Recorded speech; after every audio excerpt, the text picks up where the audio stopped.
Hey my friends, it's William Christopher Ford and I'm here in Santa Ana, California in the Genbukai Karate Dojo. This is the last, final episode of 52 Masters.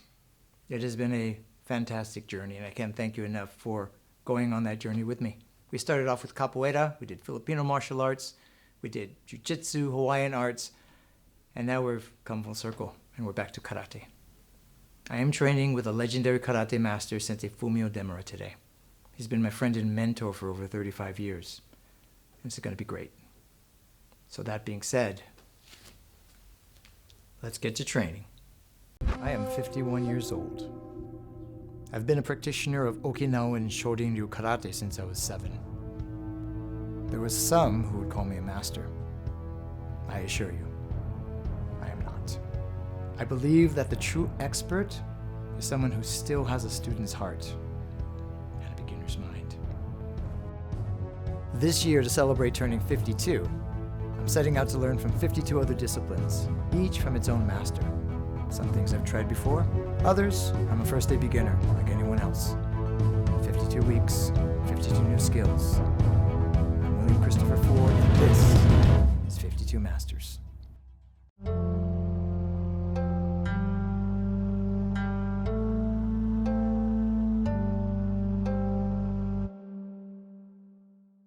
Well, I don't think Sensei really let it be known what his fears is, but his hope has always been for people to work together.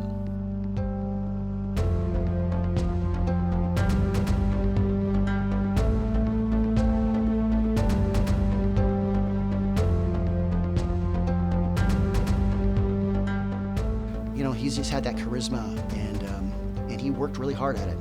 That's one thing he did.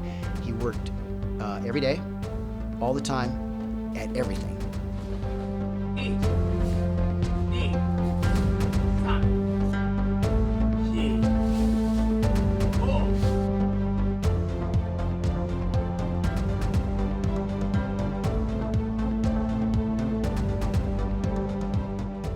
Dojo-kun, respect one another, be courteous in your manners. And everything that Sensei taught is right there in our Dojo-kun. If we can just, not just recite the Dojo-kun, but understand it and live it and just keep it in your heart. He would always say that's why karate is a lifetime study. There's never an end to it. We're constantly learning and refining and going to new levels and having a deeper understanding.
So Sensei, thank you again for allowing me to come here to the dojo, the Genbukai Karate Dojo, the new dojo actually, and train with your students. They told me we were going to do kata today, and I was like, oh great.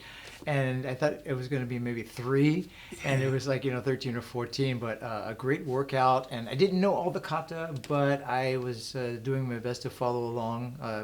Senpai Christy was next to me, and she's really good, and I was able to kind of follow along with her. So I appreciate that. I still have about over 70 kata. 70 katas. How does anybody remember 70 katas? Well, that's amazing. Yeah, I remember. Of course you do. But, you know, like from my system of Shorin Ryu, there's maybe 23. Yeah. But, you know, you guys take kata from Shotokan, Shitoryu, and Goju-ryu. Is that correct? No Shodokan. No Shotokan Yeah. anymore. Okay. Usually Itosu-ryu and Higan no Goju-ryu. Oh, got it. And a nice variety. You know, they're all very different. I think they all bring, you know, different value to the training. Now, what is the importance of kata training to you? Why is kata so important?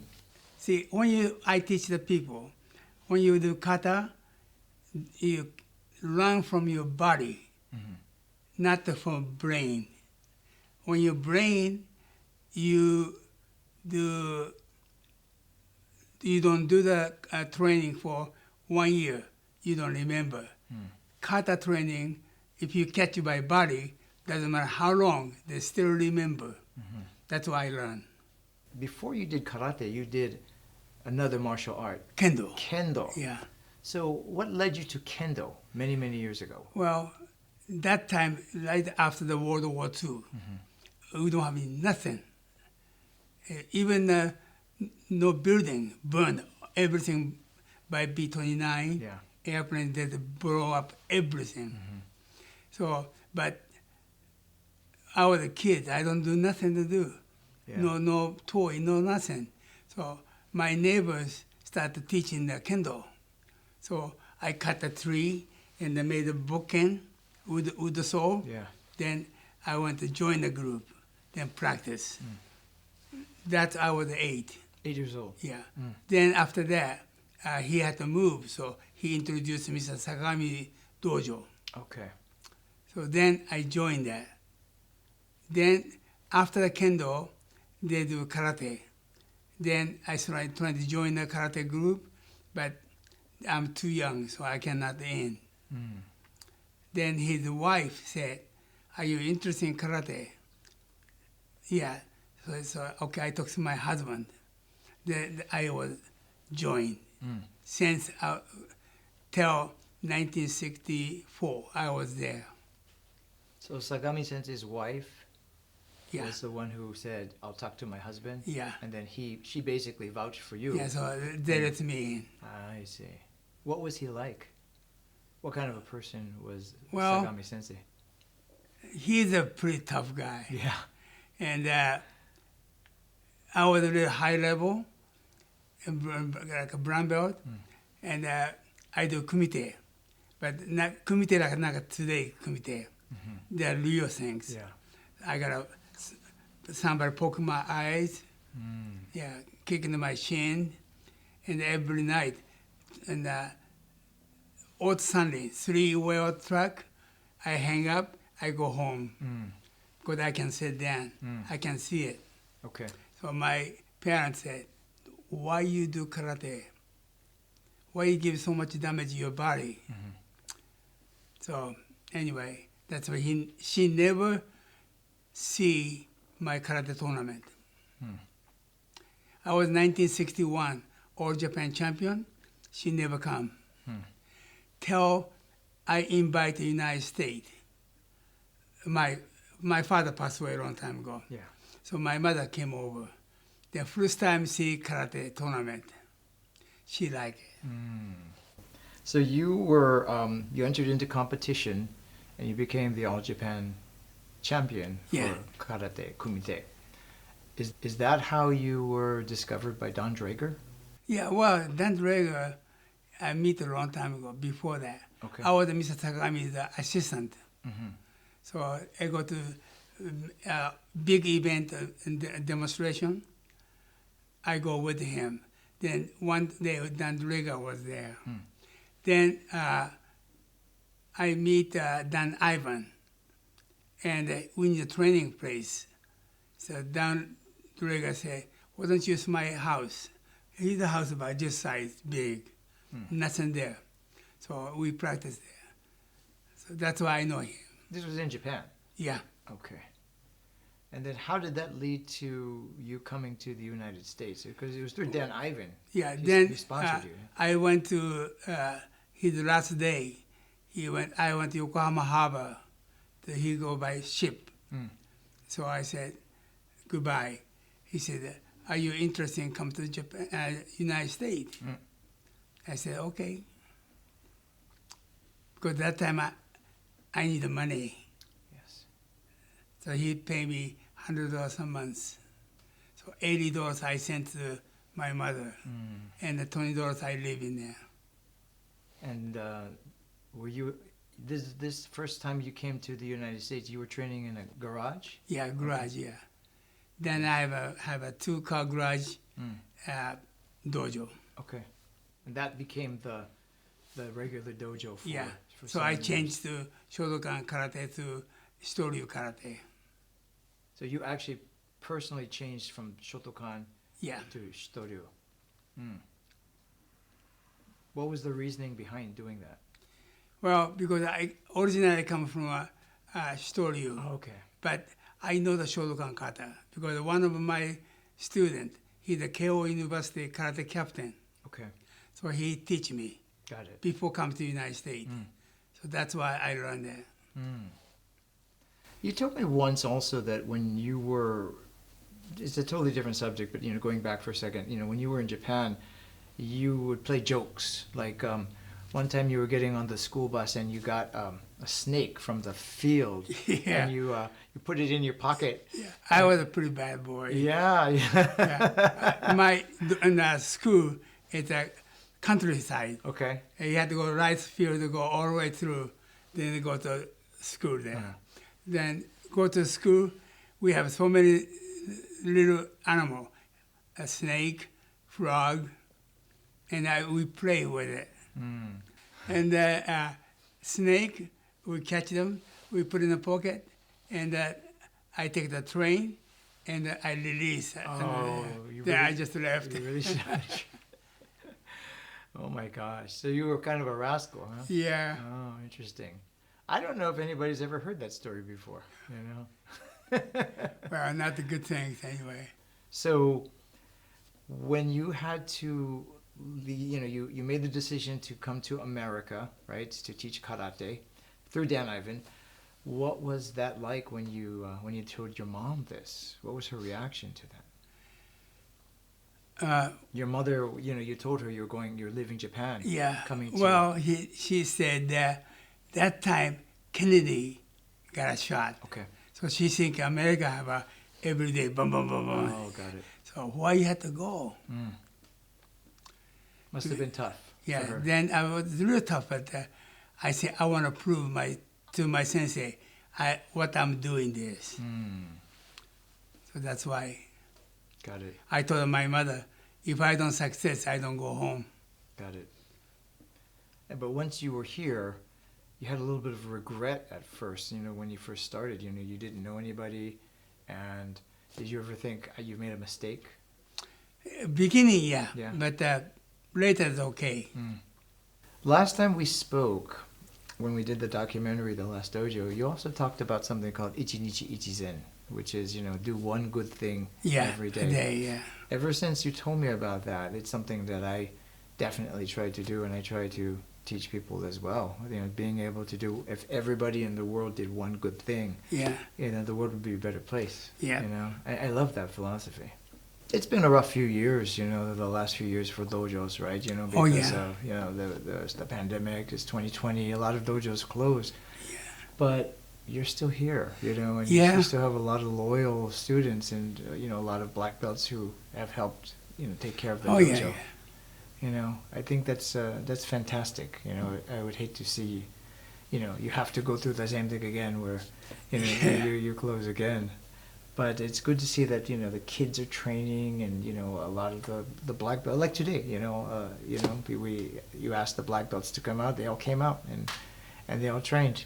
Yeah. And it was good. Some of them have been with you for like 56 years, 57 Oh, yeah. years. There were a lot of people. Yeah. I found out David Hines has been with you since he was like a little kid. Yeah, 6. Yeah. He said that he was a little bit of a bad boy, rascal, when he was... Yeah. And that time, we have so many kids have power than David. What's your name? David. Oh, no. Everybody knew who he was. Yeah, the name was bad. He was famous, yeah. Yeah.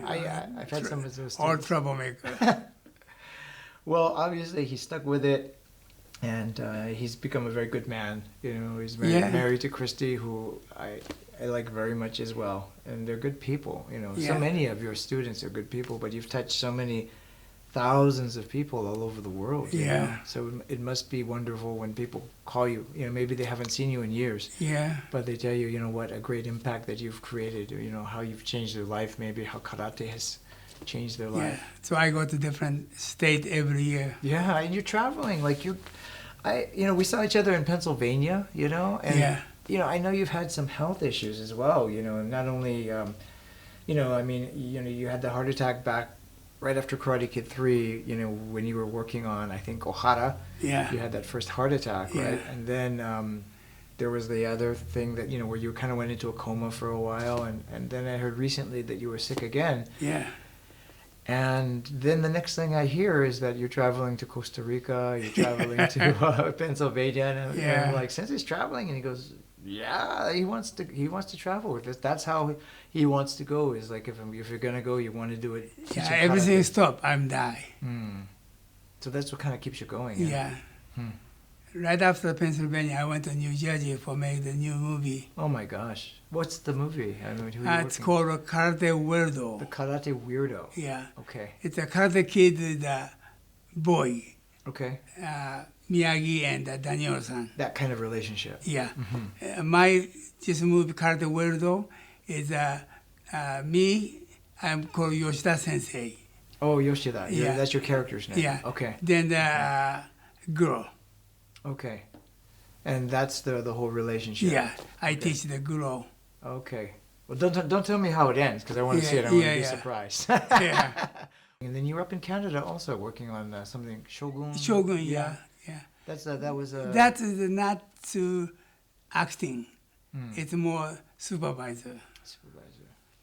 Yeah, much easier. I just sit down and yell at the people. Yeah, that's but doesn't this Karate Weirdo film you have a lot of dialogue, right? A lot of Oh yeah, talking. Yeah. it's very difficult. Were you able to improvise a little bit, or did you have to follow the script? The part for the script. Oh wow! Yeah. Oh wow! That was one of the reasons why when you were first approached about doing Miyagi in the Karate Kid Yeah, movies. yeah, I can do it. Miyagi. There's so Yeah. much dialogue, but now you're up for that. Yeah, Okay. because that time first my movie, right? Right. I don't know how to do it. I see. Now I know exactly how to do it. Okay, got it.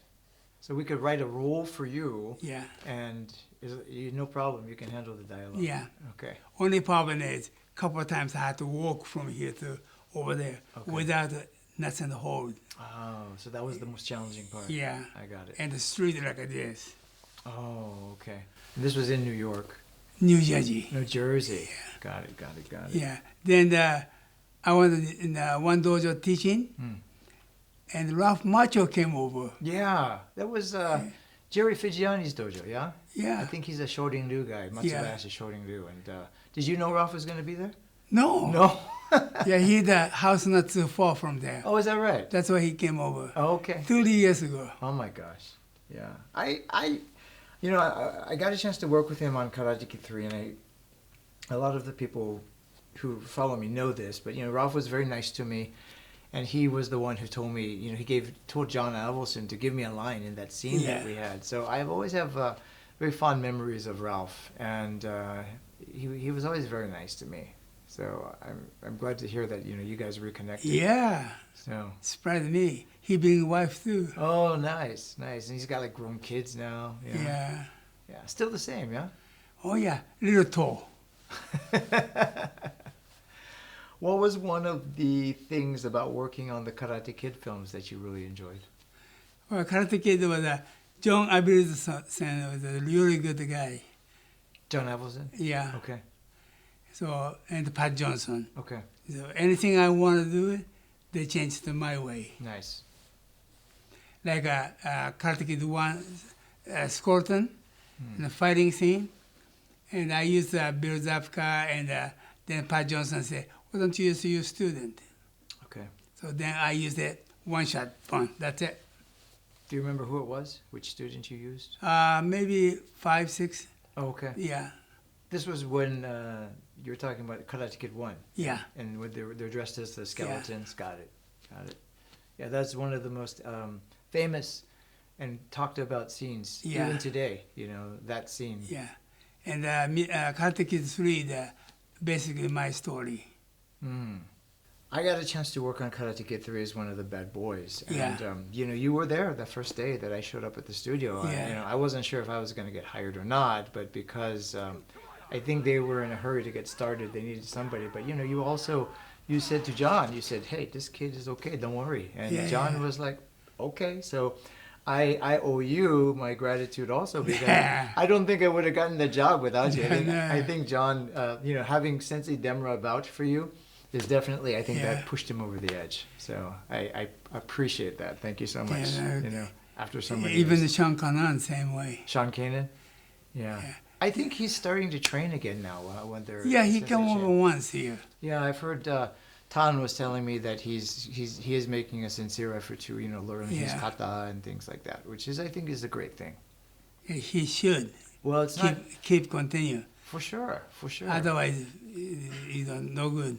I hope that he continues and that he gets to, you know, he earns Yeah. his black belt. I think 25th tournament, Mm. I want to invite Yuji Mm. and Sean and all the Karate Kid guys. Ralph Macho said that if you shooting Cobra Kai in Los Angeles, he will come. Mm. But otherwise, he can't. Yeah. He can't. Well, they shoot it in Atlanta, you know, Atlanta, Yeah. Georgia. Have you, you know, I got a chance to spend some time with Yuji a couple months ago.